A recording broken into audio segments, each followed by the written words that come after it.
Boa noite, pessoal. Agora precisamente 8 horas em ponto. Vamos começando a live aqui sobre house flipping, financiamento imobiliário. A gente vai falar, além de financiamento imobiliário, vai falar um pouquinho sobre o score de crédito, né? Porque para a gente ter um score de crédito, se a gente tiver o score de crédito bem pontuado, a gente acaba conseguindo também um bom financiamento imobiliário consequentemente. Então a gente vai unir os dois assuntos, né? Vai falar das duas coisas. Então é interessante a gente chamar um pouquinho para o lado do score de crédito antes de falar do financiamento também. Aproveitar o pessoal chegando aí, vamos dar mais um minutinho. E aí daqui a exatos 60 segundos a gente começa, combinado? Quem aí tem carta de crédito? Vamos ver quem aí já está nesse passo adiantado, né? Quem aí faz house flipping, quem não faz, e dos que fazem, quem já tem a carta de crédito. Vamos ver se por acaso alguém aí está adiantado nesse assunto, enquanto o pessoal vai entrando. Deixa eu, enquanto isso, botar um comentário aqui fixo para a gente não se esquecer da nossa Black Friday. A gente vai ter uma Black Friday nos dias 23 e 24. Então, por conta disso, deixa eu fixar um comentário aqui. Comente HF23 para se inscrever na oferta incrível da Black Friday do trade imobiliário. Pode ser que tenha saído alguma palavrinha errada aí, mas vocês me corrijam se tiver errado, gente. Comente HF23 para se inscrever na oferta incrível da Black Friday do trade imobiliário. Deixa eu ver como é que eu fixo isso aqui, senão daqui a pouco já se perdeu aí no meio dos comentários. Fixar comentário. Agora sim. Agora sim. Acredito que vai funcionar. Se vocês escreverem no comentário HF23, vai acontecer de receberem um link e nesse link vocês vão ter acesso ao se inscreverem a essa oferta incrível que vai acontecer nos dias 23 e 24 dessa semana. Vocês acharam que a gente fosse ficar fora da Black Friday, se enganaram redondamente. Já temos perguntas aqui, mas vamos começar pelo score de crédito. O que vocês acham? Porque no final das contas a gente precisa ter um score de crédito legal para que o financiamento saia redondinho. Ainda não tenho carta de crédito, tenho receio de pedir ao banco, não sei nem como fazer. Gente, a gente pode começar olhando o aplicativo do nosso banco. Para quem não está acostumado a fazer isso, você consegue muitas vezes, dependendo do banco, até no próprio aplicativo, ver se você já tem crédito imobiliário pré-aprovado. Às vezes a gente pode até se surpreender com esse resultado. Agora vamos falar um pouquinho de score de crédito, né? O que é o score de crédito? O score de crédito, em paralelo, vocês podem colocar as perguntas aqui que depois eu vou repassando, tá? O score de crédito é uma pontuação, como se fosse uma nota que a gente tem, né? O mercado, as instituições dão para a gente uma nota que vai de acordo com como a gente se comportou ali durante os últimos anos, né? Se a gente pagou os boletos bonitinhos ou se a gente atrasou, se a gente ficou entrando no rotativo do cartão de crédito ou não, se a gente está com muito crédito em aberto, mais do que nossa capacidade financeira, isso vai fazendo com que o nosso score de crédito aumente ou diminua. Esse score de crédito geralmente vai até 1000, né? A gente outro dia abriu até uma caixinha de perguntas aí para que o pessoal respondesse qual era o score de cada um, e eu fiquei surpreso, né? Tinham seguidores com score próximo de 1000 ali, batendo 997. Para mim foi bastante surpreendente esse resultado, porque eu não sabia que tanta gente conseguisse chegar nesse score. Essa galera deve de fato pagar todos os boletos a vida inteira em dia, porque para ter uma nota tão alta ali. E o que acaba acontecendo quando a gente tem uma nota boa? A gente tem o crédito mais facilitado, né? Invariavelmente essas instituições financeiras, elas não olham só a nossa capacidade de pagamento, elas olham também como está o nosso crédito, porque isso diz a capacidade de pagamento. É como se fosse uma foto atual da nossa situação financeira, quanto eu consigo pagar, enquanto eu consigo me endividar com essa instituição financeira. E a foto anterior, né, o filme dos últimos anos, é baseado no score de crédito. Porque o que adianta, por exemplo, eu ter uma renda muito boa, uma capacidade muito boa de me endividar, se historicamente eu pago os boletos todos atrasados, se eu devo a muitas instituições, se eu estou cheio de rotativo no cartão de crédito. Então, o banco, ao te dar um crédito imobiliário, ele faz uma avaliação dupla, né? Além de ver o status atual, ele vê o status pretérito, o status passado também, seu histórico de bons pagamentos. Então, quanto maior e melhor o seu histórico, mais alta vai ser a sua nota nesse score. Então, se você quiser ver o seu score, você pode entrar, por exemplo, no SPC, no Serasa, no Boa Vista. Esses três são os principais. Ó, Ney Nicolato Design. Onde vemos esse score? No próprio aplicativo do banco?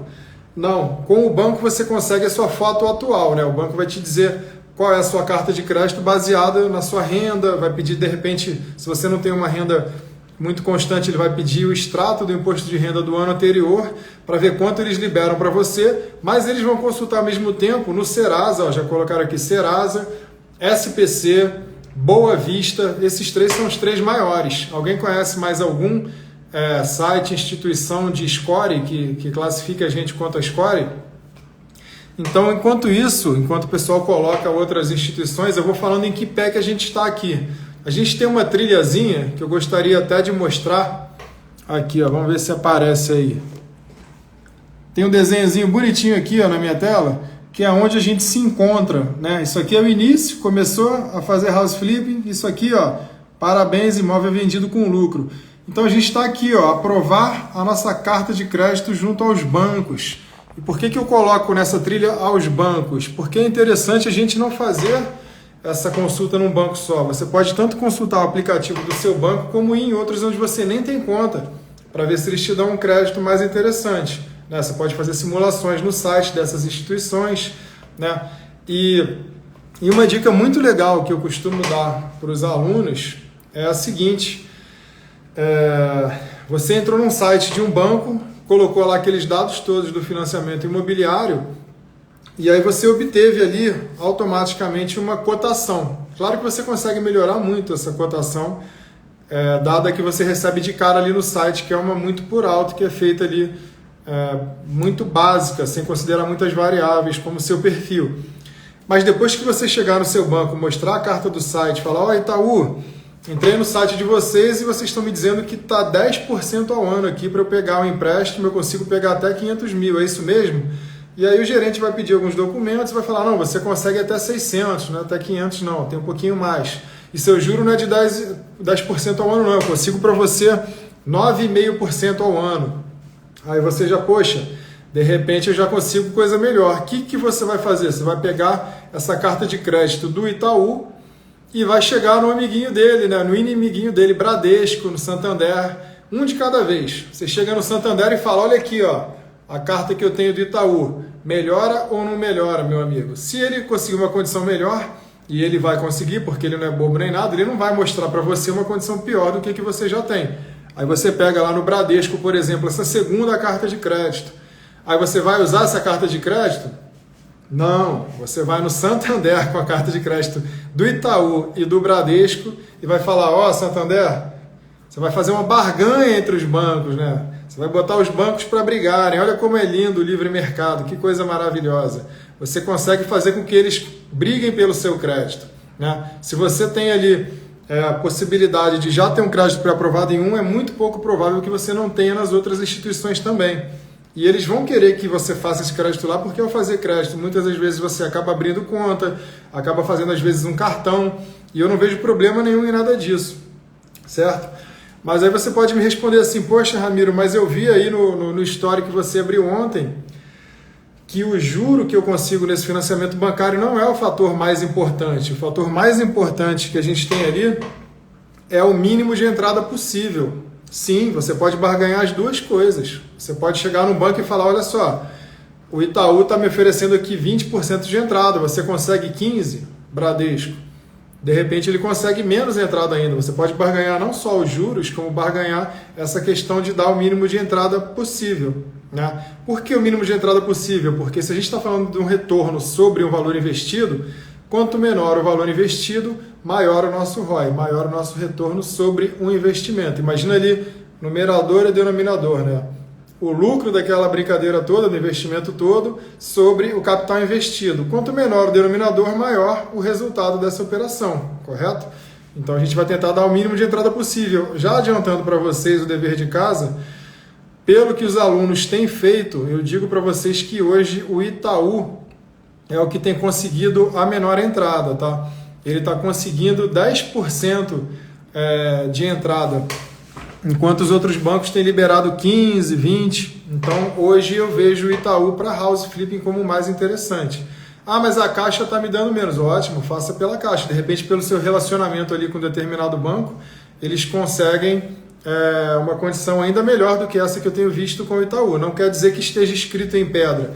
Vocês têm que se lembrar que existem uma série de variáveis ali associadas ao crédito, né? Se você é um bom pagador, se você já tem conta com o banco há muitos anos, se você tem outros créditos com o banco e são bem pagos, são pagos ali honrados os compromissos em dia. Então pode ser que eles botem um juro mais baixo e uma entrada menor para você. Por quê? Porque quanto menor a entrada, automaticamente maior o valor financiado, né? Se você está vendo um imóvel de 500 mil, 20% são 100 mil, não é isso? De entrada. Pode ser que você consiga 10% de entrada e aí precisa disponibilizar muito menos capital para fazer um house flipping, certo? Para quem tem score meio baixo, tem como melhorar rápido?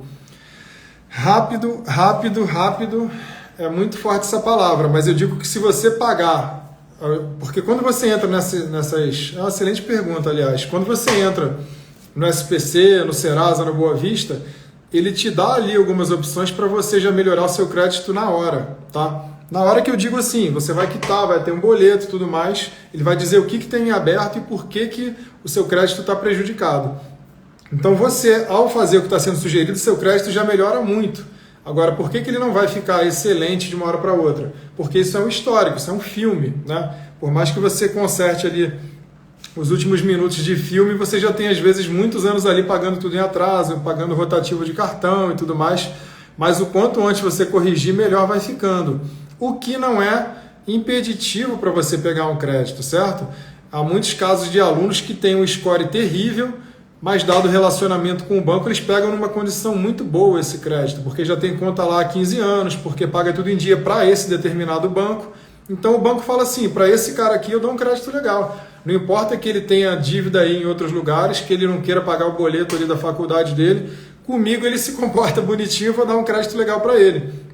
Lembrando mais uma vez que o crédito legal para a gente é a questão da entrada. Por quê? Ah, Ramiro, você não acha melhor ter um juro de 9,5% ao invés de 10,5%? É legal sim, mas lembre-se que se a gente está mirando num house flipping, a gente vai fazer um financiamento de 420 parcelas e vai pagar 5 ou 6, que é o momento entre a compra desse imóvel, a reforma e a venda, né? Vai fazer um anúncio e vai vender esse imóvel. Então, dentro das 420 parcelas, esses 10,5% ou 9,5% de juros vão ser pagos em 5, 6 meses, não vão fazer cosquinha no montante total que vai ser pago. Em contrapartida, se a gente, em vez de dar 20% de entrada no imóvel de 500 mil, se a gente dá só 10% de entrada, a gente está falando aí de 50 mil reais de diferença. É muito mais significativo você dar uma entrada menor do que conseguir, às vezes, um juro mais legal. Então, a variável que interessa para a gente aqui, quando a gente está falando de financiamento bancário, é a entrada, certo? Enquanto eu vejo se tem uma outra pergunta, eu vou passando para o próximo tópico aqui, que é ITBI, registro e avaliação bancária. Qual score os bancos consideram bom? Por exemplo, abaixo de 400 é impossível de conseguir? Muito boa pergunta. Eu já vi alunos com score abaixo de 400 conseguindo sim, com 300 e pouco. Por quê?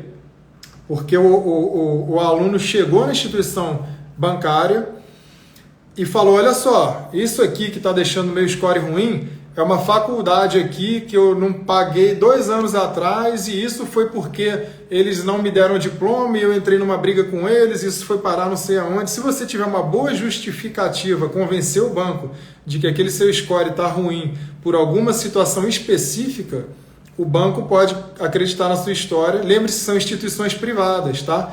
A gente não está falando aqui, mesmo a Caixa também e o Banco do Brasil, que são economia mista, eles têm total autonomia para dar um crédito para uma pessoa baseado nas variáveis que ele considera interessantes. Não é igual um concurso público que está escrito no edital tal coisa. Eles podem, olha só, esse cara tem relacionamento bom comigo, apesar do score dele ser baixo, eu vou dar uma carta de crédito bacana para ele, não tem problema nenhum.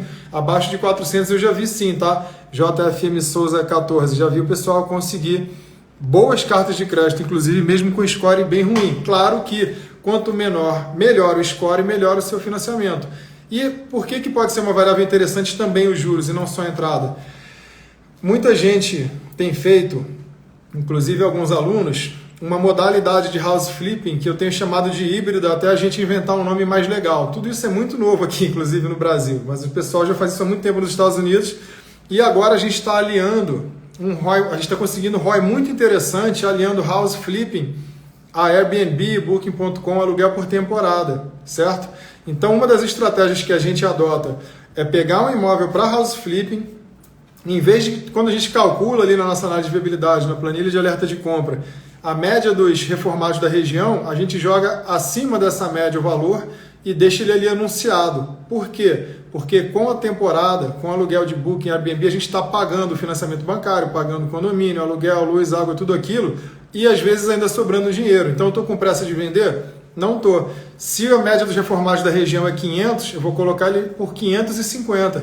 Ah, vou receber menos visitas, vou demorar mais a vender. Mas o seu ROI vai ser excelente se você vender mais caro. Por quê? Porque você está tendo receita atrelada ali dessa mensalidade de Booking, Airbnb. Você bota às vezes alguém para administrar, tem várias empresas que fazem isso, cobrando um percentual só dessa receita. E aí, onde é que eu vou chegar? O que financiamento tem a ver com isso? Porque se você está pagando financiamento, e em vez de pagar 6 meses de financiamento, você quer aproveitar uma alta temporada de aluguel por temporada e vai pagar 12 meses de financiamento, 15, 18, dependendo da estratégia, aí começa a fazer sentido a gente ter o quê? Um juro mais baixinho, né? Porque talvez já comece a fazer um pouco de cosquinha, o que não exclui um outro pulo do gato que eu vou dar para vocês. Que não contem para ninguém, tá, gente? Mas isso daí já é muito normalizado, já tem pouco tempo que isso se deu, né? Essa normativa do Banco Central. A gente hoje consegue fazer portabilidade entre os financiamentos. O que quer dizer portabilidade entre os financiamentos? Você não muda o valor financiado, não muda as condições, exceto os juros desse financiamento, se uma outra instituição te oferecer uma condição melhor e você consegue migrar esse financiamento, correto? Já foi feita avaliação de risco por outro banco, já foi tudo, então você já é um pagador ali que é considerado bom, porque tem pago essas mensalidades em dia. Então você consegue, nessa queda de juros, então, nesse cenário de queda de juros, isso é sensacional. A gente consegue fazer o quê? A gente consegue pular do Bradesco para o Santander, por exemplo, se o Santander chegar para mim e falar assim, esses 10,5% que o Bradesco está te cobrando ao ano, eu vou cobrar 9,5%. Ah, mas por que? Porque você é bonzinho? Não, porque os juros estão caindo, entendeu? Você não precisa ficar 420 meses amarrado, abraçado ali com o seu banco. Pula fora dele, vai para um outro que te oferecer uma condição melhor. Você vai ver que aquela parcela ali que estava em 3.500, às vezes cai para 2.800. Isso aumenta o quê? Aumenta o ROI, aumenta a nossa margem mensal, a nossa margem total ali do cálculo do investimento que a gente fez lá atrás. Então tem essa sacada da portabilidade também. E aí, voltando um pouquinho à questão da barganha que a gente faz ali com os bancos, tem outros itens interessantíssimos de a gente negociar com os bancos. Não é só pegar uma carta de crédito e ver qual que está mais legal. Qual é outra variável muito interessante? Aquele banco que aceitar com que a gente consiga embutir o ITBI, Imposto de Transmissão de Bens Imobiliários, o registro desse imóvel e a avaliação bancária. O que são essas três coisas aí, Ramiro? O ITBI não tem para onde correr. Quando a gente está adquirindo um bem, a gente tem por via de regra, antes de registrar, que pagar o imposto de transmissão desse bem, né? E você consegue embutir no financiamento esse valor, né? Você paga ele ali com o dinheiro que você tem disponível ali na hora e o banco daqui a pouco te ressarce assim que esse contrato for assinado junto à instituição financeira e a parte que vai receber esse financiamento, a parte vendedora ali no caso. você consegue o registro desse... O que é registro? Não confundam o registro em cartório único, ali, registro único de imóveis, com o cartório quando você vai fazer um contrato de compra e venda no cartório. Quando você faz via financiamento bancário, aquele contrato seu com o banco, que você assinou, o banco assinou e a parte vendedora assinaram, aquilo tem força de registro legal. Você consegue pegar aquele contrato do banco, ir no registro único e fazer de fato a lavratura, né? O registro desse documento lá nesse registro único de imóveis. E isso não é de graça não, isso é cobrado, geralmente é um percentual do valor desse imóvel e não é baratinho não, tá? Então às vezes sai lá, vamos supor que seja 1% do valor do imóvel, para o imóvel de 500 mil, 5 mil reais. Para você não desembolsar, você pede para que o seu banco financie também o registro desse imóvel no registro único, certo? Então depois você apresenta lá para eles assim que você pagou e eles te reembolsam. E o que você vai fazer com esse dinheiro? Vai deitar em cima dele? Não. Você usa esse dinheiro que o banco te reembolsou e faz a obra do apartamento. Você não vai comprar para reformar e vender no house flipping, né? Para o pessoal que é novo, está chegando agora e está meio perdido com relação a house flipping, né, gente? House flipping, esse termo a gente tem usado aqui no Brasil agora, é muito popularizado por programas de TV, Irmãos à Obra, Irmãs para Toda Obra. Quando a gente compra um imóvel para reformar e vender com lucro em seguida, né? Esse imóvel geralmente está deteriorado, precisaria de umas melhorias, de umas obrinhas.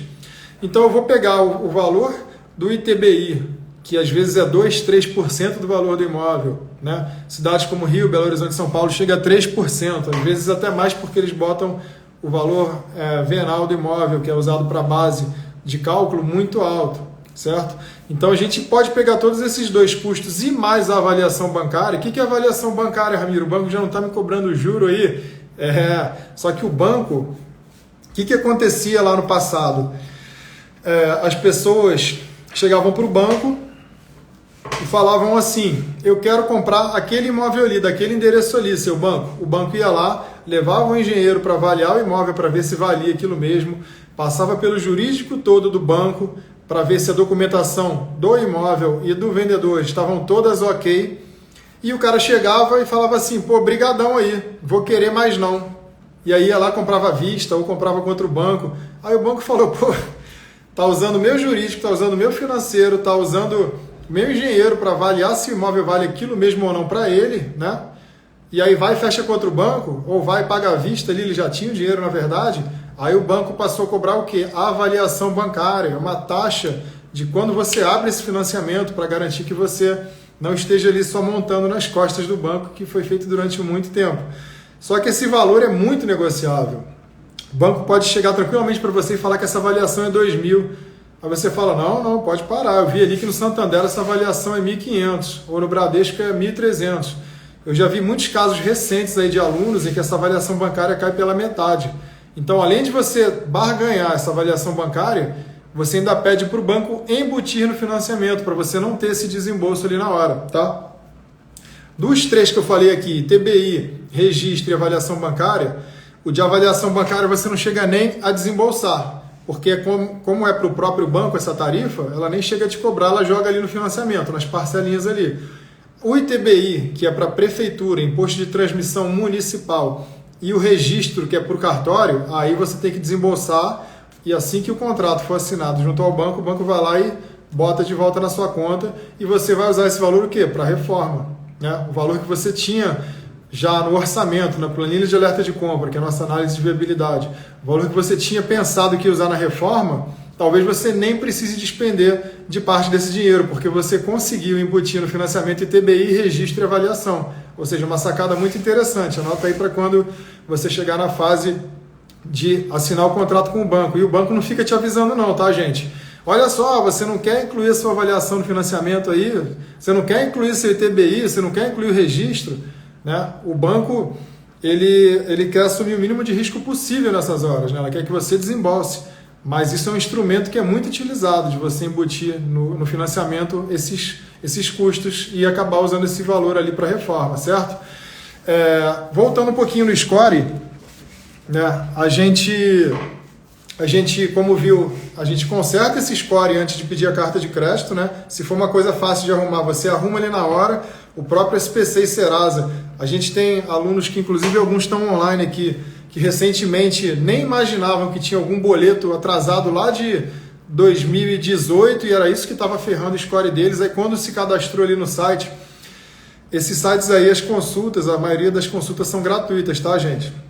Porque quem paga esse site muitas vezes são as instituições que querem colocar o seu nome ali se você tiver algum atraso. Então, você consegue ver o que você está devendo e quitar ali na hora, fazer um boleto muitas vezes até com um grande desconto, tá? Então, você paga coisas que você nem imaginava que estava te ferrando, às vezes era uma besteirinha ali de 200 e poucos reais que estava piorando o seu score, e aí você começa a se lembrar que tal banco nem te deu cartão de crédito, que o outro banco não te aprovou um financiamento de alguma outra coisa, de um carro ali atrás, que outro banco não te liberou um empréstimo e você nem sabia que você estava sujo ali no Boa Vista, no SPC, às vezes no Serasa, por falta de ter ido atrás de pesquisar o seu score, correto? Então, uma vez pesquisado o score, a gente vai para a obtenção da carta de crédito.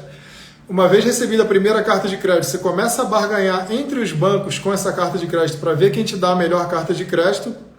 E aí, por último, você vai começar o quê?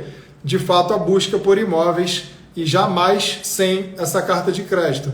Ah, mas eu não posso começar a olhar imóvel ali sem ter a carta de crédito? Pode sim. Só que o que eu tenho visto acontecer muito e por que eu não aconselho? Você acaba perdendo esses imóveis que são grandes oportunidades. A gente aqui no Método Trade Imobiliário, a gente tem vários alertas que a gente deixa ligados ali. A gente tem vários filtros que a gente utiliza e a gente fica constantemente recebendo passivamente várias oportunidades naquelas regiões que a gente traçou como alvo, tá? Você assim que entra para o Método, no dia seguinte já está avisando os corretores qual é o seu limite de valor que você paga no metro quadrado da região, colocando os filtros nos grandes portais, colocando os alertas na sua planilha de alerta de compra já fica automatizado para quando você jogar o valor e a metragem daquele imóvel, ele já fica verdinho lá para te dar viabilidade ou não. E o que adianta você fazer tudo isso, partir para a visita?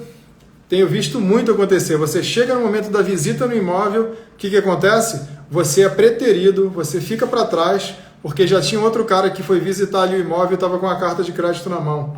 Tá? Hoje em dia, gente, a gente tem uma carta de crédito aprovada na mão, é quase que pagar o imóvel à vista. Tá? A maioria desses bancos aí não estão demorando nada para pagar. Tá? Às vezes, coisa de 20 dias, o vendedor está recebendo esse dinheiro na conta deles.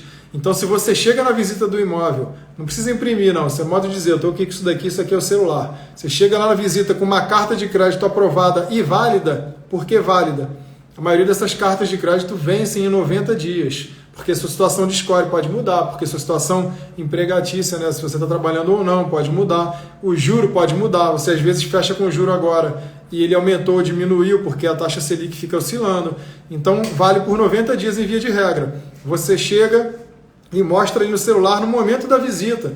O vendedor desse imóvel vai te olhar com outros olhos. Ele vai falar, pô, esse camarada aqui não está brincando não. Tá? Então, a gente, o que acaba acontecendo? Por queimar as etapas, posso depois até mostrar de novo a nossa trilha ali. A gente tem a trilha do house flipping. Todo o caminho que a gente traça em sequência, passo a passo ali, para não se enrolar. Então, se a gente vai visitar imóvel sem a carta de crédito na mão, a gente pode se embananar. Tá joia? Então, o que a gente tem ali depois dessa carta de crédito? Posso mostrar para vocês uma carta de crédito real aqui? Real oficial? Aqui, ó. Vamos ver se... Ih, caramba. Vamos ver se está aparecendo aqui na tela. Ó, isso aqui é uma carta de crédito real. Meu nome, ó. Então, eu vou ler para vocês aqui que talvez esteja difícil. Ó, 530 mil reais de crédito. Significa que eu posso comprar um imóvel de até 530 mil? Não. Se o banco me deu 530 mil de crédito, isso é o valor que eles estão me financiando. Se ele deixou dar 10, 20% de entrada, isso é somado à carta que você tem, né? E aí dentro disso você consegue aumentar. Por exemplo, você tem 600 mil reais, que é o limite do imóvel. Se você vai dar 20% que dá 100 mil reais ali, não, se dá 600 mil reais ali, vamos botar no exemplo 600 mil, 20% vai dar 120 mil que você teria que desembolsar. Ou se o banco for mais legal, quiser te deixar por 10% só de entrada, vai dar 60 mil reais. Você tendo uma carta de crédito ali nesse valor, significa que você poderia financiar um imóvel de maior valor, que seria 60 mil, por exemplo, mais 20% disso, daria 720 mil de repente. Então, é nisso que o banco se baseia, no valor financiado ali. O prazo de pagamento, no caso da carta que eu mostrei aqui para você, 420 meses. Por que a gente estica a corda até o máximo? Ah, Ramiro, mas meu pai sempre me falou que quanto mais eu financiar em mais meses, mais eu vou pagar de juros para o banco. Sim, se você fosse ficar 420 meses pagando ao banco, você vai vender em 5, 6 meses. O que você quer? Uma parcela que seja o menor possível. Para que a parcela seja o menor possível, quanto mais você esticar a corda ali nos meses, menor vai ser o valor da sua parcela. Porque o banco não sabe que dali a 5 a 6 meses você está... Valeu, banco, obrigado, já vendi esse imóvel, tudo de bom, cada um para o seu lado. Ele não sabe disso, entendeu? Por isso que você estica a corda até o máximo. E a gente tem a taxa de juros ali. Na minha aqui está 10,5% ao ano, certo? Então, o que acontece? Ah, mas eu consigo agora por 9,5%. Sim, a gente está num cenário de queda dos juros. O mercado trabalha com notícia. Ele já sabe que o juros está com viés de queda, sabe que vai diminuir. Ele não precisa ficar esperando necessariamente os juros caírem legal para já oferecer condições melhores aqui. Entendeu? Vira uma espiral positiva para você, porque o Santander vai querer botar um juro menor do que Itaú e o Bradesco menor ainda do que os dois, porque eles sabem que a curva de juros está descendo. Sabem que você, em tese, vai financiar esse imóvel por 420 meses, né? Que é o máximo que eles geralmente emprestam. Então, eles podem se antecipar essa queda de juros e já propor um juro menor ali, igual muito aluno tem conseguido ali, 9,5%, correto? Custo efetivo total, isso aqui é uma exigência do Banco Central. Antigamente não se falava em custo efetivo total. Você chegava para um banco ali e ele falava, eu tenho 10% para você ao ano, o outro eu tenho 9,5%.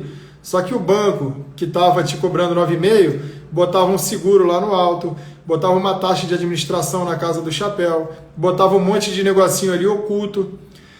Esse custo efetivo total, o Banco Central falou, eu não quero saber se o pato é macho, quero saber cadê o ovo, quanto isso vai custar para o cliente no final do ano. Isso aqui o banco não pode errar uma vírgula. Se ele falou que é 11,36%, significa que é 10,5% a tua taxa de juros e mais um 0,9% ali, alguma coisa assim, que são os outros penduricalhos que ele te entuba ali, né? Seguro obrigatório, taxa de abertura de crédito diluída no tempo, mas não sei o que. Então, no final das contas, esse é o indicador que você vai barganhar ali em termos de taxa, custo efetivo total. Lembrando que para a gente no house flipping nunca é demais lembrar, para quem chegou agora principalmente, a gente quer a menor parcela e a menor entrada. A gente não quer exatamente o menor juro anual, uma vez que a gente vai quitar esse imóvel rapidinho, logo depois que a gente acabar a nossa reforma, correto? Então a gente falou aqui da portabilidade da migração de crédito, a gente falou de escutar a proposta dos bancos. O que eu tenho visto dos alunos aqui hoje, tá, gente? O Santander, dados atuais, tem trabalhado com 20% de entrada, a partir de 20%. O Banco Inter, quem aí tem conta no Banco Inter pode confirmar. Você pode ali abrir no aplicativo, ele já tem uma carta de crédito ali muitas vezes pré-aprovada. Ele tem trabalhado com 30%, tá? 30% de entrada. Para a gente é interessante o Banco Inter, né? No momento não, se a gente tem banco aí com 20%, 10% de entrada, por que eu vou no de 30%? Ah, mas o juro é menor, mas a gente vai pagar esse imóvel em 5, 6 meses. Esquece o juro menor por enquanto, tá? Isso aí é para uma outra estratégia que a gente está utilizando. E, como foi muito bem levantado por um aluno, na última aula que a gente teve sobre esse assunto, tem bancos atualmente, isso foi muito difundido durante a pandemia, tem bancos permitindo você usar o Pula Parcela. Quem aí já ouviu falar no Pula Parcela? Quem aí sabe de que se trata esse Pula Parcela? Isso aconteceu muito durante a pandemia. Tinha gente que era autônomo, tinha gente que era empresário, o camarada tinha um restaurante, da noite para o dia, o que aconteceu com a receita dele? Foi cessada, foi cortada, tendendo a zero ali praticamente, né? Às vezes o cara não tinha nem sistema de delivery. Então os bancos, cientes disso, inventaram, entre aspas, ou popularizaram, isso já existia, mas não era muito difundido, essa possibilidade do Pula Parcela, que era o quê? Você pegar uma das primeiras parcelas ali e jogar para o final do seu financiamento, diluía em um valorzinho que ficava menor em cada parcela, mas você conseguiria ficar 1, 2 meses sem pagar. Então, se a gente está falando de um cenário que a gente vai comprar um imóvel deteriorado para reformar e vender com lucro, olha como é interessante para a gente, dessas 6 parcelas aí, ó, 5, 6 parcelas enquanto a gente compra, reforma e vende, se a gente conseguir pular uma ou duas, às vezes é 20, 25% do valor que a gente desembolsaria, que a gente economiza e vai se voltar para onde? Para a reforma que a gente vai fazer. Reforma essa que a gente calculou e vai fazer de maneira otimizada também. Não é a maneira que a gente acha, é a maneira que encaixou no nosso orçamento ali atrás, já prevendo ali as margens de erro que toda reforma tem. Isso daí não tem para onde correr. Então a gente hoje tem um cenário em que o Santander está com 20%. Se alguém tiver um dado mais atual do que esse dessa semana, vocês podem até comentar aqui que eu leio. A gente tem o Santander com 20%, o Inter com 30% e a Caixa, por outro lado, com os menores juros e o custo total. Interessa para a gente os menores juros? Não em detrimento da menor entrada. Se a Caixa te oferecer os menores juros, mas com entrada de 25%, e o Itaú te oferece os juros maiores, mas com uma entrada de 10%, com quem que você vai fazer o house flipping, né? Lembrando que o banco não sabe que você vai quitar esse imóvel dali a 6 meses. Isso é uma informação que a gente tem aqui para a gente. E o Bradesco, por outro lado, no momento tem feito o quê? Uma maior facilidade de crédito. Ah, não me aprovaram no Itaú, mas eu tenho conta no Bradesco há 20 anos. Eu pago meus boletos, meu cartão Bradesco certinho. O Bradesco me liberou o crédito aqui rapidinho, os outros estão aqui me enrolando e tal, me cozinhando. Você vai deixar de fazer o house flipping com o Bradesco por conta dele ter um juro maior? Não, meu amigo, você faz. Por quê? Porque a gente vai pagar 5, 6, 7 das 420 parcelas. Se o juro dele é maior, isso não vai fazer a mínima diferença para você ali quando a gente for calcular o nosso ROI, que é o quê? Retorno sobre o nosso investimento, certo? Sicredi também está com facilidade agora de crédito, Banco do Brasil está com situações interessantes, todos esses você vai o quê? Pegar a primeira carta de crédito, vai barganhar. Se você fizer uma estratégia que vai botar um valor mais alto, demorando um pouquinho mais para vender, colocando imóvel alugado por temporada, o que você vai fazer? Portabilidade, migração de crédito depois. Para quê? Para que nesse período em que você bote imóvel com valor mais alto, você pague uma parcela menor. No final das contas, também vai impactar o seu ROI. Entendeu? O que eu tenho escutado de muita gente que, na minha visão, é um pensamento completamente equivocado. Ah, mas agora que os juros estão caindo, eu vou fazer um financiamento, vou travar ali um contrato no qual eu digo que eu vou pagar 10,5% ao ano, se o juro daqui a pouco pode bater 5%. Meu amigo, o juro pode bater 5% como pode bater 15%. A gente tem vieses do Banco Central, né? Quando eles fazem aquela reunião ali a cada, 45 dias, o Copom, que é o Comitê de Política Monetária do Banco Central, ele dá um viés de baixa, viés de alta ou viés neutro, quando acha que o juro vai se manter ali durante um tempo naquele patamar. Aquilo é uma expectativa que a gente tem. Ah, mas eu tenho quase certeza que o juro vai cair. Beleza, eu também tenho. Mas por isso que eu estou falando para você que você vai fazer uma portabilidade de crédito caso os juros caiam, entendeu? Passou 5, 6 meses, você está na estratégia de botar no valor mais alto do seu imóvel, muda de banco. Ah, o juro estava 10,5%, agora tem banco oferecendo 8,5%. Que bom. Você não fazia antigamente lá aquela história de eu tinha a linha da Oi, aí a Vivo me deu um plano bom. Aí eu migrei para Vivo, fiz a portabilidade de linha. Agora tem portabilidade de crédito. Você muda de banco com as mesmas condições, exceto os juros, que eles conseguem um juro menor, consequentemente, uma parcela menor para você. Então você faz essa portabilidade de crédito nesse cenário de queda de juros. Não precisa esperar nada. E outra coisa, gente, outra pergunta que os alunos têm feito, tá? E ninguém fez aqui, mas eu vou comentar para vocês. Ramiro, mas o que acontece nesse cenário de juros com o valor do imóvel? O valor não pode ser alterado? Pode sim. Por que eu digo que agora é uma onda boa de surfar? Porque se você está se vendo num cenário de queda de juros, movimentação de mercado, maior liquidez, aumento de compra, aumento de venda, qual é a tendência que a gente tem com o déficit habitacional que a gente tem no país? Tendência de aumento de preço dos imóveis.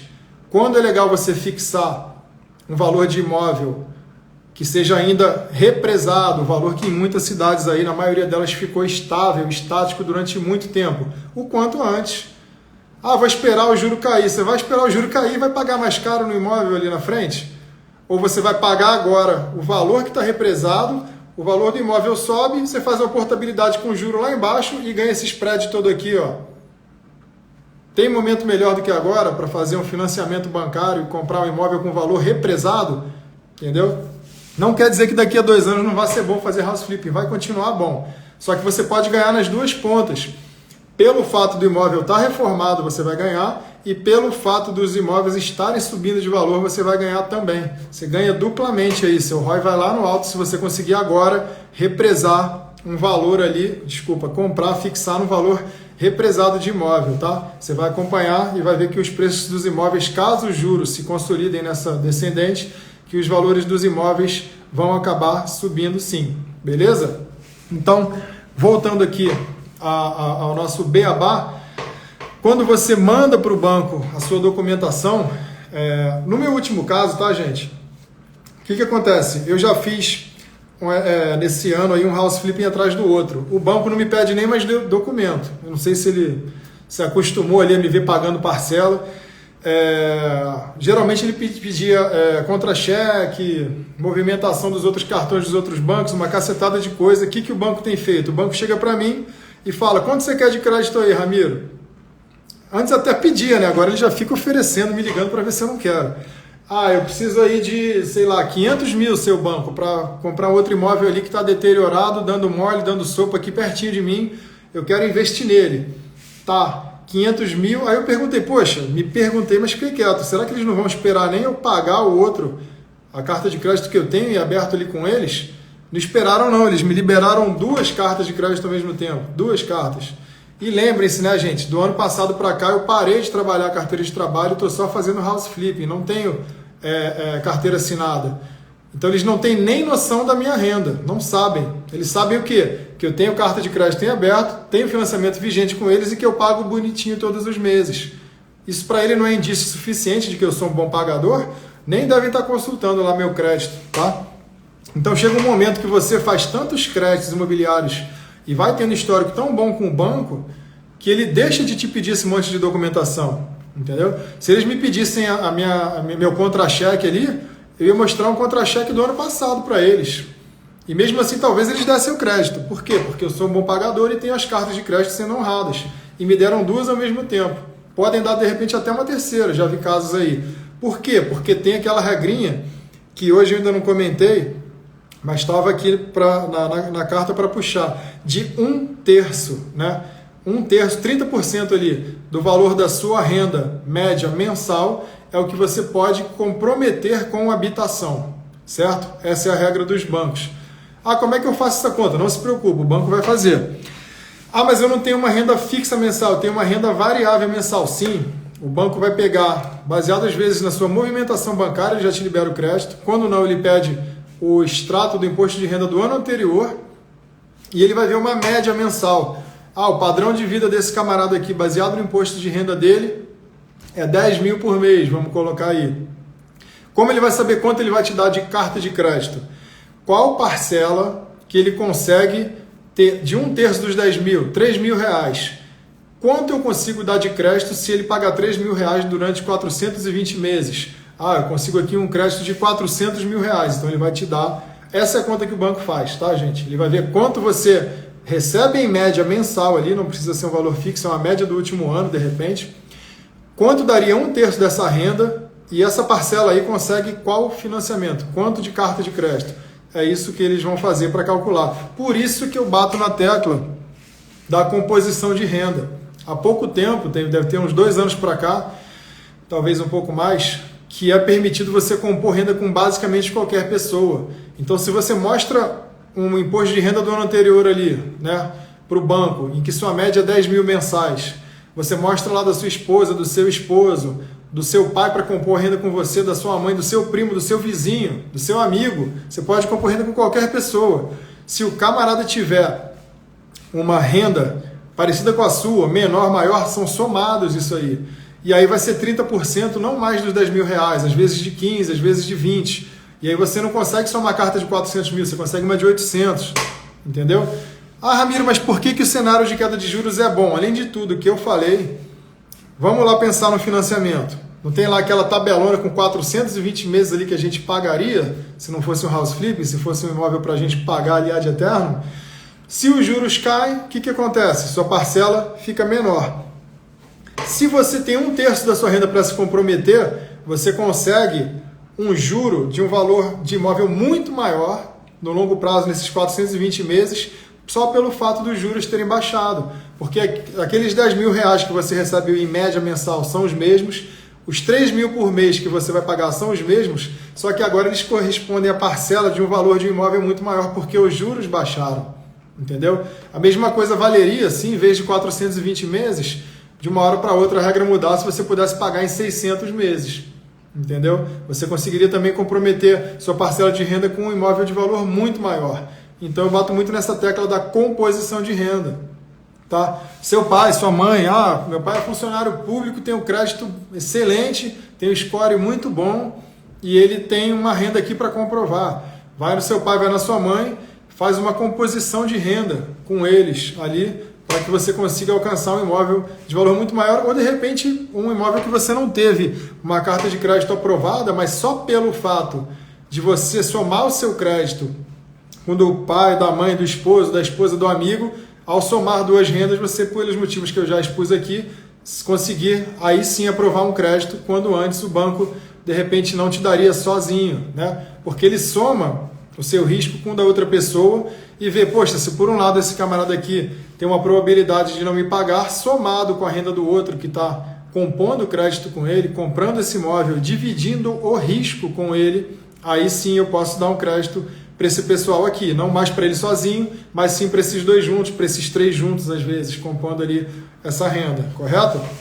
Então, a gente viu aqui que pode embutir TBI, pode embutir a avaliação bancária, pode embutir o registro, pode compor a renda com outras pessoas e aí a gente recebe a nossa proposta do crédito, a nossa carta de crédito, né? Depois de feita essa análise de crédito, do envio de todas as documentações que eles pediram ou não, o banco pode te dar muito bem, baseado só no seu relacionamento com ele, uma carta de crédito sem você mandar nenhum documento, faz a análise desses documentos, confirma todos esses valores e chega para você e fala assim, beleza, você tem uma carta de crédito. Agora vamos ver qual é o imóvel. E aí, meu amigo, se prepare. Porque depois que você faz essa carta de crédito, o banco assume como verdade que você já está a fim de um imóvel e ele passa a entrar em contato com você perguntando, e aí, achou o imóvel? E aí, cadê os dados do vendedor? E aí, cadê os dados do imóvel? Por quê? Porque uma vez que você acha o imóvel, e a gente vai ver aqui que é muito tranquilo da gente achar um imóvel desvalorizado com as ferramentas corretas, né, a gente passa a buscar esse imóvel e mandar de tempos em tempos, né, esses documentos do vendedor e do imóvel para o banco. Por quê? Porque a partir do momento que vocês estabeleceram uma sociedade ali de uma carta de crédito, o banco assume esse risco junto com você, concorda? Se o banco assumir o risco com você, ele quer saber que tipo de risco é esse que ele está assumindo.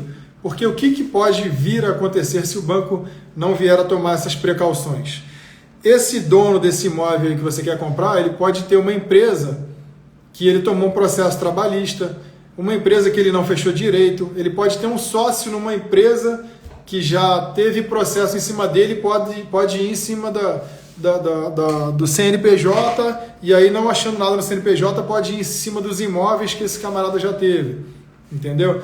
Então a mesma coisa vale para o imóvel, o risco não é só do vendedor do imóvel lá que está negociando com você. O imóvel pode ter coisas em cima dele também, pode ter débitos ali de IPTU, pode ter em algum momento já ameaçado ele ir a leilão por falta de pagamento de condomínio. Você acha que o banco vai entrar num negócio arriscado com você ou você acha que o banco quer entrar na boa com você?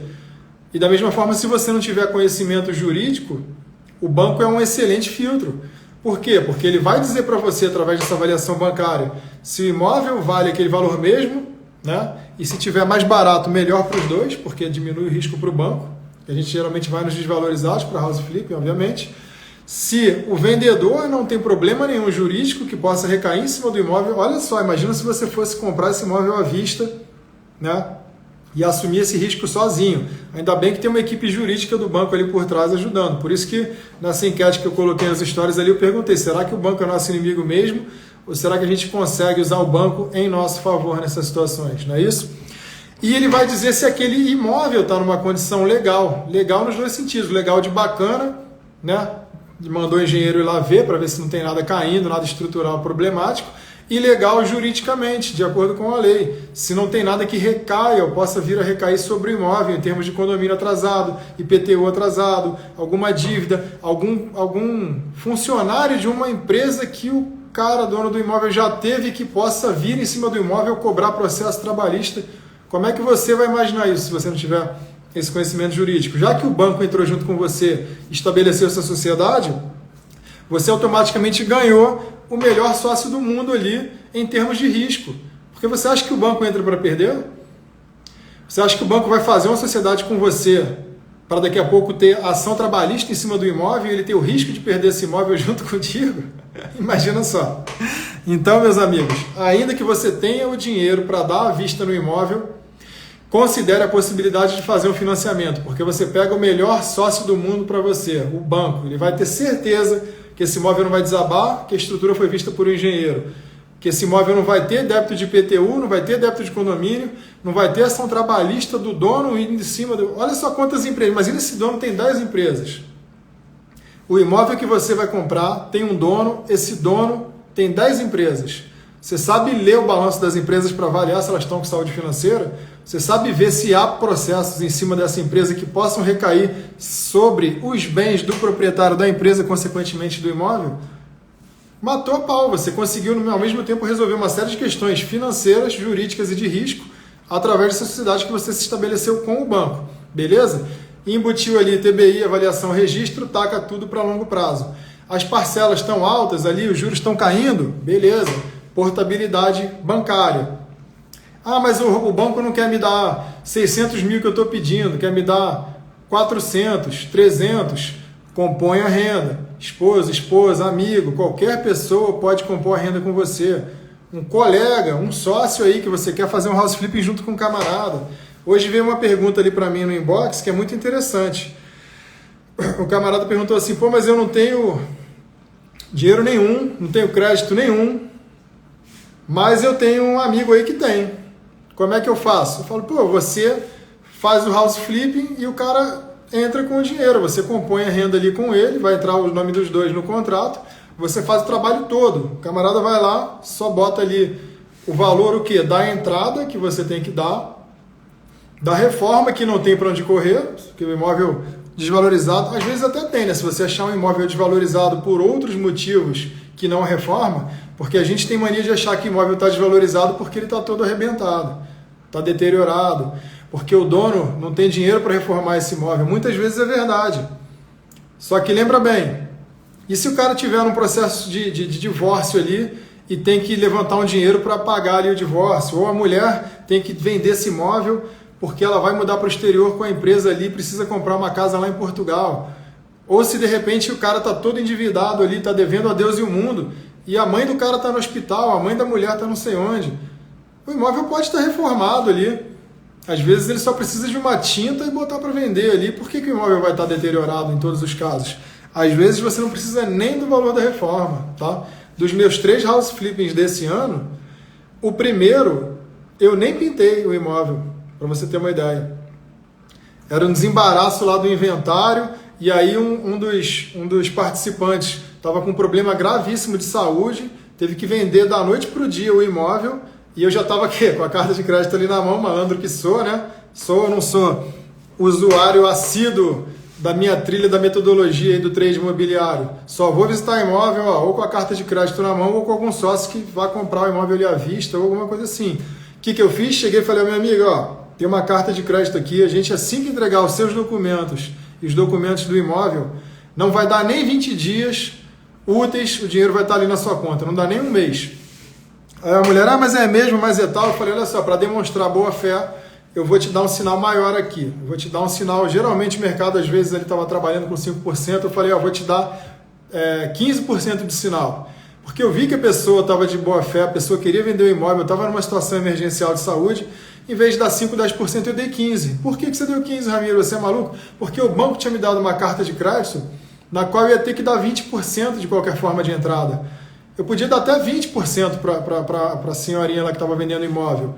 Então esse imóvel aí, eu dei os 20% de entrada, o banco financiou, consegui embutir o ITBI, registro no financiamento, avaliação bancária no financiamento, e no final das contas eu só precisei dos 20% de entrada, porque nem pintar o imóvel eu pintei. Eu já anunciei do jeito que ele estava, e para vocês terem uma ideia, é um dos cases que está aí no meu Instagram. Não saiam da live para ver agora não, depois vocês vão ali no meu perfil e vocês vão ver que tem um caso ali que foi comprado por 360 mil, se não me engano, vai aparecer ele certinho, e foi vendido por 530. Esse imóvel eu nem pintei, gente, não passei nem tinta. Imóvel de oportunidade. Ah, mas vocês aqui não, eu estou com os filtros ativados, os corretores já sabem qual é o valor que eu pago no metro quadrado, eu recebo esses imóveis antes deles irem para o portal. Não tinha nem chance da galera ir no portal. Por quê? Porque o corretor, antes de subir aquelas fotos no site, ele já me mandou pelo WhatsApp, já falou: Ramiro, aqui no seu perfil o valor do metro quadrado, já sabia que eu tinha carta de crédito. Vai aparecer uma oportunidade dessa para a pessoa que está despreparada, que só olha uma vez por mês o Zap Imóveis e não vê imóvel nenhum? Não vai, tem que ser de acordo com uma metodologia bonitinha. Não tem como o imóvel não passar por você, se você tiver com os filtros, os alertas ativados bonitinho. Joga na planilha de alerta de compra, na nossa análise de viabilidade, pintou verdinho ali, deu uma viabilidade muito boa. Nesse caso aí bateu 80 e tantos % ali de retorno sobre o valor investido. Porque eu não paguei para essa senhorinha que estava vendendo na emergência o valor do imóvel todo, eu paguei 20%, que é a entrada. Eu não tinha ali na hora desinvestido os 360 ali que ela aceitou no imóvel, né? No final das contas, o que eu tinha era o valor da entrada, que era mais ou menos o que eu já estava estimando dar de entrada, seja nesse imóvel, seja num outro, né? E o resto eu teria que, eventualmente, para fazer a reforma, tirar do investimento de uma aplicação, e na maioria dos casos a gente recomenda não fazer. Por quê? Porque quanto mais a gente usa o dinheiro do banco via justamente financiamento bancário, que é aqui o principal tópico da live de hoje, menos a gente perde no custo de oportunidade. O que é custo de oportunidade? É o que esse dinheiro estaria fazendo se estivesse trabalhando por mim em outro lugar. Na prática quer dizer o quê? Por que eu vou pegar e dar 360 mil para a senhorinha se eu posso dar 72 mil, que são 20% de 360 mil, e o meu dinheiro continua aplicado lá na minha renda fixa, a 1% ao mês? Por que eu vou despender desse meu capital se o banco pode fazer isso por mim, se eu posso me alavancar com o dinheiro do banco no final das contas? E foi o que aconteceu. Foi um caso recente, foi um caso que eu dei 20% e nem precisei passar tinta no imóvel. O imóvel da moça estava bonitinho. Por quê? Porque essa senhorinha estava com o imóvel alugado. E a pessoa que devolveu tinha acabado de pintar aquele imóvel. Para ela falou: preciso vender e tal, sai daí do meu imóvel tal que eu vou vender. A pessoa, por contrato, tem que pintar o imóvel. Já tinha expirado ali o contrato dela, estava postergando. Recebi o imóvel pintado, livre, desembaraçado, dando 20% de entrada, 72 mil reais. Saiu a entrada desse imóvel, comprado por 360, vendido por 530 mil. Vocês podem depois olhar ali no case, tá, gente? Então, resumindo de maneira muito en passant aqui, tudo que a gente falou hoje, a gente passa pelas etapas de análise de crédito via banco, envio de formulários e documentos, análise de documentos e avaliação que o imóvel vai fazer e vai dar ok para você, confirmou os dados e os valores, você manda os documentos do imóvel para o banco. Peguei os documentos dessa senhorinha, primeiro house flip que eu fiz esse ano, mandei para o banco falou: pô, bacana. E o banco reclamou que o engenheiro dele falou que o imóvel valia 500 e varietada? Não, ele achou lindo. O banco estava entrando de sócio num imóvel que estava comprando muito mais barato do que ele em tese valia, de acordo com o próprio engenheiro do banco.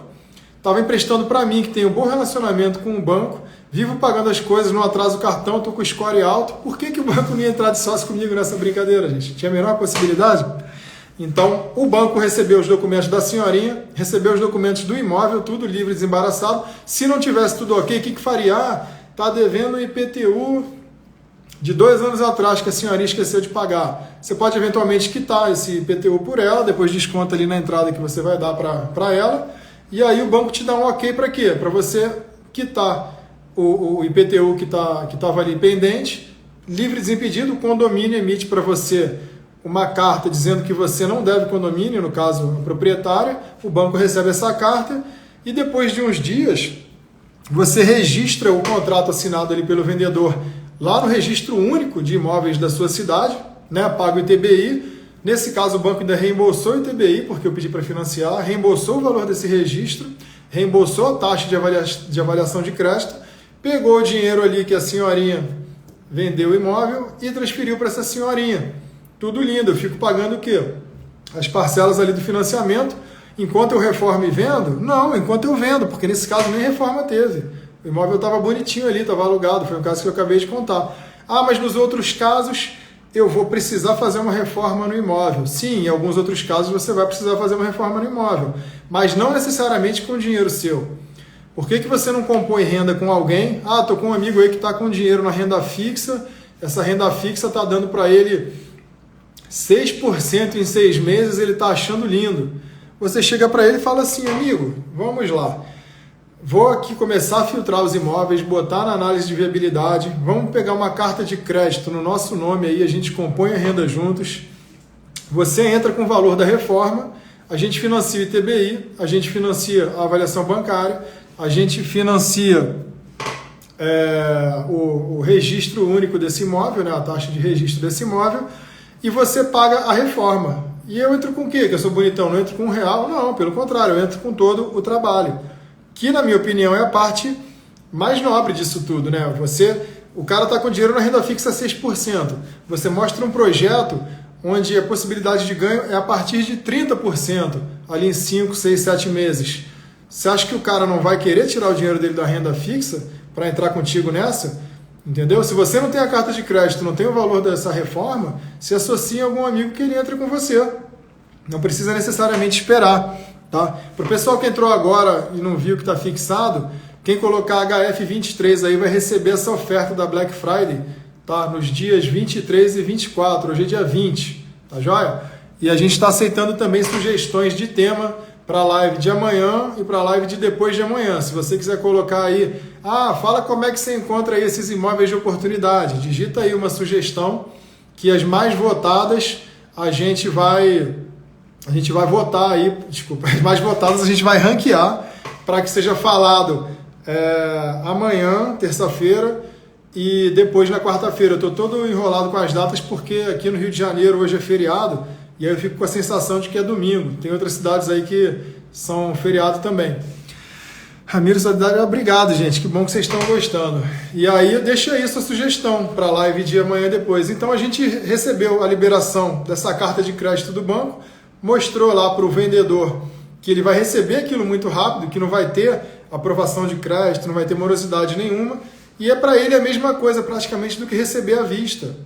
Você acha que você fazendo uma proposta, dando sinal ali para ele, se comprometendo a pagar, você acha que ele vai esperar aparecer alguém com dinheiro à vista ali de uma hora para outra? Não. Ele vai pegar sua carta de crédito, vai botar debaixo do braço, vai aceitar o seu sinal e dali a 20 e poucos dias ele está com esse dinheiro recebendo. Tá joia? E aí você, lembrando que depois de comprado esse imóvel, e aí são temas das próximas lives, mas já adiantando aqui, uma vez comprado esse imóvel, não precisando de reforma, você já faz os anúncios ali estratégicos, não é anúncio de qualquer jeito, não é anúncio igual você vê aí nas imobiliárias, há maneiras corretas de fazer esse anúncio de maneira estratégica para vender esse imóvel rápido. Tem maneiras de você posicionar, mesmo que esse imóvel esteja reformado, a gente vai deixar ele o mais neutro possível para que agrade o máximo de compradores possíveis ali dentro, tá joia? Ele não vai ficar ali, mesmo reformado, a gente vai fazer algumas adaptações pequenas nesse imóvel para ele ficar mais palatável ali para os compradores, vamos dizer assim, e a gente vai fazer anúncios estratégicos para que ele venda o mais rápido possível. Por quê? Porque quanto antes a gente vender esse imóvel, menos parcelas de financiamento a gente paga, menos condomínio a gente paga, IPTU, luz, água, porque a partir do momento que a senhorinha lá no caso deu para mim a posse desse imóvel, eu passo a ser responsável por todas as contas desse imóvel. Tá joia? E o banco não vai demorar para começar a me mandar ali o boleto. Isso foi uma das perguntas que fizeram aí, tá?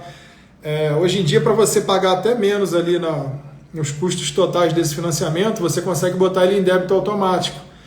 Isso para o banco é uma garantia de que você não vai ficar atrasando. Então, se você recebe em vez de receber um boleto, se você paga no débito automático, isso é uma das maneiras de você conseguir baixar o seu custo efetivo total dentro do seu house flipping, da sua compra, reforma e venda. No curso você também ensina sobre a parte dos anúncios dos imóveis.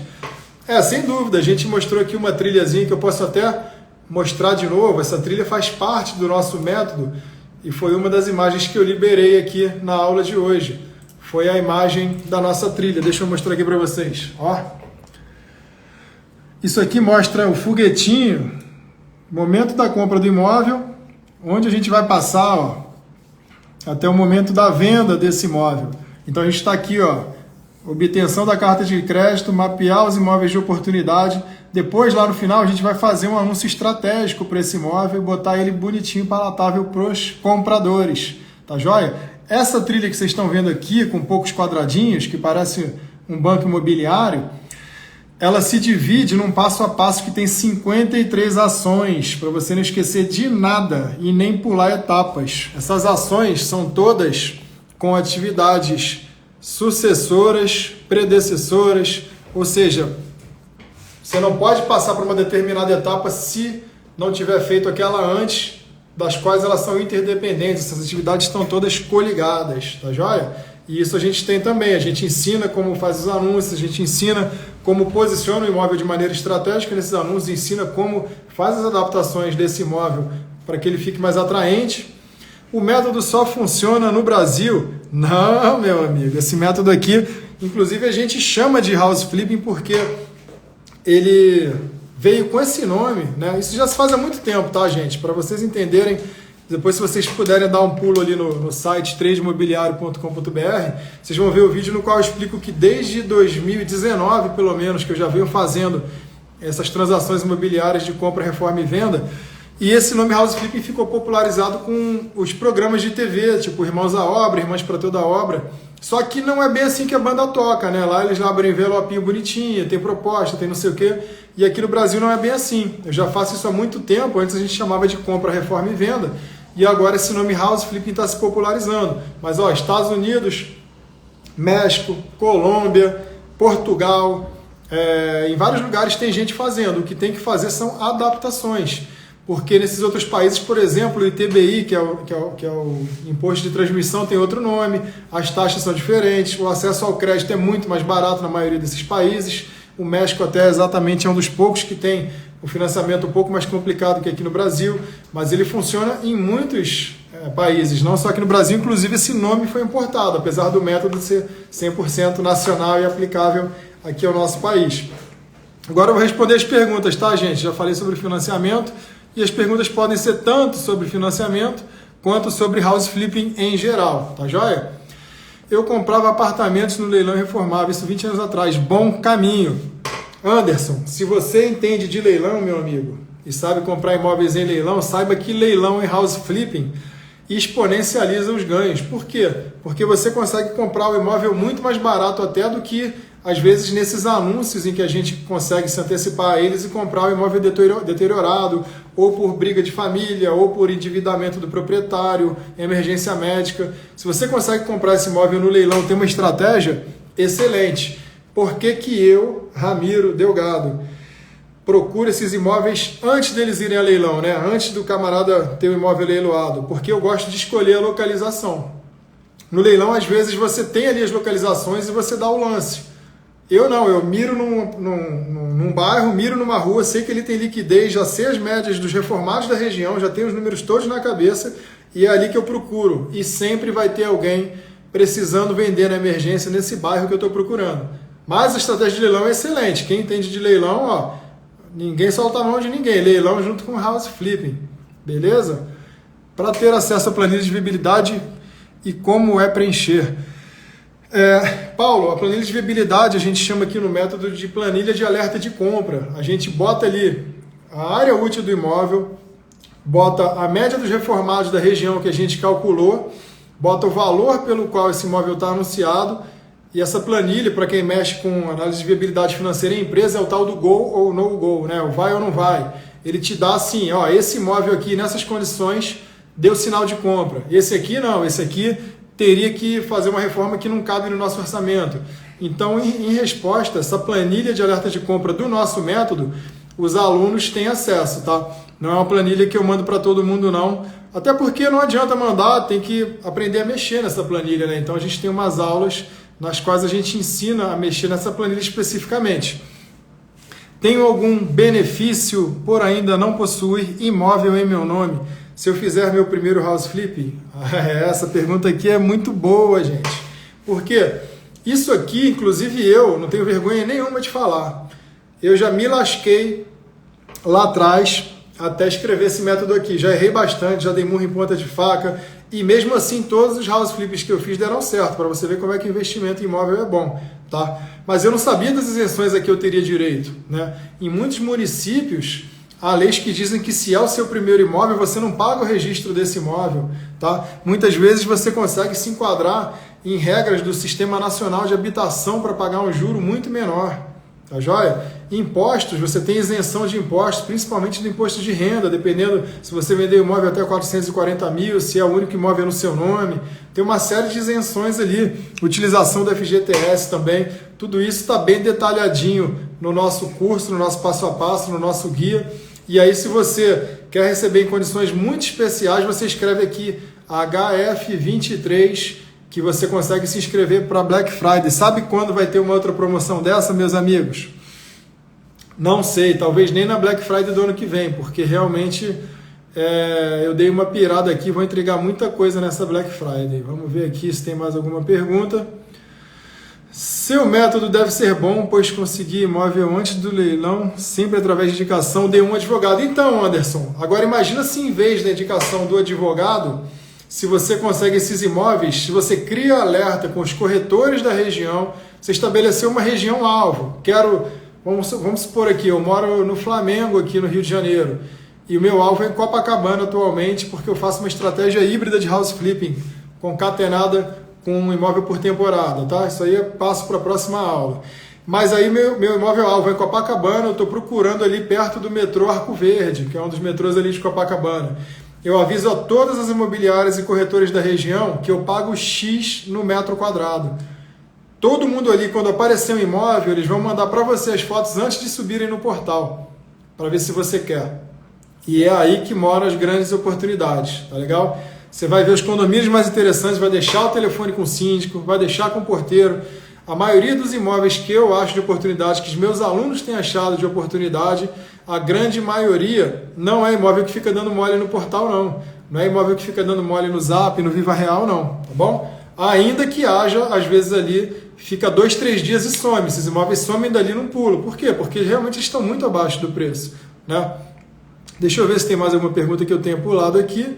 Pode ser sobre house flipping, pode ser... Agora que eu já falei sobre financiamento e acabei o tópico do financiamento, se alguém tiver alguma pergunta sobre score de crédito, sobre financiamento, sobre condições que os bancos estão dando atualmente, sobre Open Finance, né, gente? Eu aderi ao Open Finance. No começo eu fiquei meio receoso, né? O que é Open Finance? É você compartilhar parte dos seus dados financeiros, seus dados de crédito com várias instituições de banco, entre elas, né? Porque você consegue condições muito boas quando o seu score é favorável, né? Os bancos compartilham essas informações entre eles, do tal do Open Finance ali, e aí você pode conseguir um financiamento mais barato, uma carta de crédito mais favorável, tudo que a gente conversou aqui durante a aula, tá? A gente viu também um detalhezinho de que há faixas de score, né? E cada casa, vamos chamar de empresa, site de crédito, estabelece faixas, né? Sendo elas o SPC, a Boa Vista e a Serasa as principais, e na maioria dos casos você consegue chegar até 1.000, tá certo? Fale um pouco do seu curso, como faz para se inscrever, já está em andamento. Paulo, inscrições abertíssimas, mas não compre hoje, não vá no tradeimobiliario.com.br e compre, não faça isso. Por quê? No começo da aula eu até comentei que a gente está numa condição imperdível de Black Friday, então você escreve aí HF23, que você vai conseguir uma condição muito mais especial se esperar até o dia 23, 24, que são os dias da oferta de Black Friday. Você manda esse HF23 e depois dessa live, vai no link da bio ali, dá no mesmo. Você vai receber o mesmo link, que é o link pelo qual você vai conseguir essa condição imperdível. Não compre hoje, recomendo fortemente. Então, respondendo novamente ao amigo do advogado, os corretores vão passar proativamente a te mandar esses imóveis antes de que eles vão ao leilão. Por quê? Porque a pessoa, imagina só, tem milhares de imóveis ali no leilão, né, Anderson? Você que falou sobre leilão. Você acha que desses milhares de imóveis ali que estão no leilão, você acha que antes aquele dono já não tentou vender o imóvel no desespero? A gente aprende no nosso método 3 imobiliário a identificar esse ponto. eu não gosto nem desse nome de ponto de desespero, eu chamo de ponto de oportunidade, que é o camarada, enquanto ainda pode vender o imóvel, antes de que ele vá a leilão. E para mim, pelo fato de poder escolher a localização e partir da premissa de que sempre tem alguém precisando vender com urgência aí perto de você ou na sua região alvo, a gente encontra excelentes oportunidades sim para escolher a localização do imóvel e comprar ele desvalorizado. Tá joia? Respondi a última pergunta. Como é o curso? É gravado? O curso é gravado para você assistir quando você quiser e a gente tem de tempos em tempos as aulas ao vivo, né? A gente vai reunindo ali várias dúvidas que o pessoal vai enviando para a gente e a gente, quando atinge determinado número ali de dúvidas, a gente faz uma aula ao vivo, que geralmente são às segundas-feiras, às 7 horas, em alguns casos às 8 horas da noite, que essas aulas ao vivo também ficam gravadas para quem quer participar depois, para quem não pôde participar naquele momento e quer assistir a essa aula. Tá? E ele já está em andamento sim, Paulo. Andamento em que sentido? Que a turma está aberta para essa Black Friday, tá joia? Mas não se inscreve pelo site, houseflip.tradeimobiliario.com.br. Vai pelo site da inscrição da Black Friday para que você consiga essa condição especial. O curso é gravado, sim, ele é gravado, tem as aulas ao vivo. Tiago mandando uma boa noite, parabéns pelo trabalho. Valeu, Tiago. Tem algum aluno aí online ou só está o pessoal novo? Quem tiver online aí dos alunos, manda um salve aí para eu mandar um abraço para vocês. Obrigado, parabéns pelo trabalho. Muito obrigado. Por quanto tempo o curso fica disponível? A partir do momento que você compra, Flávio, esse curso fica por 12 meses ininterruptos disponível, tá joia? Você tem a sessão Tira Dúvidas, tem as aulas ao vivo. Olha o Bernardo aí. B. Santíssimo, abraço, Bernardo. Bernardo tá adiantadaço, hein, gente? Bernardo já tá com o imóvel ali na boca para dar o sinal ali. O curso fica disponível por 12 meses, sendo que nessa Black Friday, já adiantando aqui, uma das coisas que vai aparecer ali é que você vai ter a oportunidade. Mas e se nos 12 meses eu quiser comprar, reformar e vender 2 vezes, e aí passa de 12 meses, na Black Friday você vai conseguir comprar por 2 anos em vez de 1 ano, né? Pagando 50% do valor nesse segundo ano. Já adiantei uma parte aqui da oferta que vem, mas não é só isso não, tem muito mais oferta e vocês só vão saber quais são essas ofertas se entrarem pelo link da Black Friday que está ali na bio ou escrevendo aqui HF23 para que vocês recebam esse link. Tá joia, gente? Eu acredito que agora não haja mais dúvidas, né? A gente já passou aqui rapidamente todos os itens que a gente tinha se comprometido a falar sobre financiamento imobiliário. Vocês querem ver aqui um exemplo de score? Eu vou botar aqui na tela para vocês rapidamente. Ó, tem um pessoal que ficou até o final aqui. Ó. Tá vendo aqui? Ó, tem site que pontua o seu score num termômetrozinho aqui. Ó. Tá vendo? Eita, cadê meu dedo aqui na tela? Ele pontua aqui de acordo com o termômetrozinho, né? Tá vendo? Ó? E diz como é que é a composição aqui, baseado no seu... Ó, 46% é pagamento de crédito, 20% é serviço, comportamento e consultas. Por que serviço e comportamento e consultas? Se as pessoas estão procurando muito pelo seu nome, é sinal de que você anda devendo por aí, entendeu? Então você pode estar sendo mal avaliado por estar tendo muitas consultas no seu nome. Histórico de dívidas, 13,7%. Isso aqui é o quê? Eu estou falando para vocês qual é a composição do seu score dentro do Serasa. Tá joia? Então, se você quer melhorar o seu score para ter uma carta de crédito maneira, saiba que de 100% ali que a gente tem, 44% é pagamento de crédito, ou seja, você honra seus compromissos financeiros, 20% é consulta para serviço, ou comportamento de consulta, para ver se a galera está buscando seu nome ali, vendo se você está devendo ou não, 14% é seu histórico de dívidas, entendeu? Tudo que passou para trás, 10% tempo de uso de crédito. Se você fica no rotativo do cartão, meu amigo, saiba que você pode estar se enrolando em termos de score ali. 7% crédito contratado, se você está todo enrolado ali com dívidas atuais na foto daquele momento, seu score pode ser prejudicado também.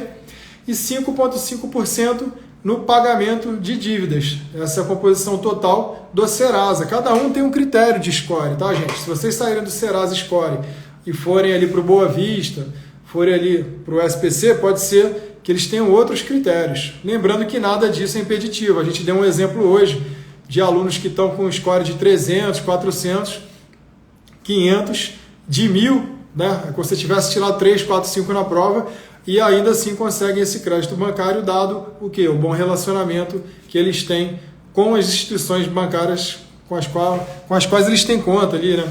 Parabéns, obrigado, valeu, gente. Ansiosa por sexta, é isso aí. Dia 23 é sexta, gente? Estou perdido aqui no calendário. Vamos ver aqui dia 23. Quinta e sexta, mas é sexta também. Dia 23 e 24 a gente vai ter essa oportunidade imperdível da Black Friday. Escreve aí HF23 que você vai receber ou entra no link da bio, pessoal. Quem entrou aí e estava en passant pelo perfil e ainda não me segue, me siga, por favor. Se você tiver sugestões da live de amanhã e depois de amanhã, estou aceitando também. Pode mandar no inbox ou pode mandar aqui para mim. Tá joia, gente? Então, muito obrigado pela atenção de todos vocês e a gente se vê na live de amanhã. Tchau, tchau, gente.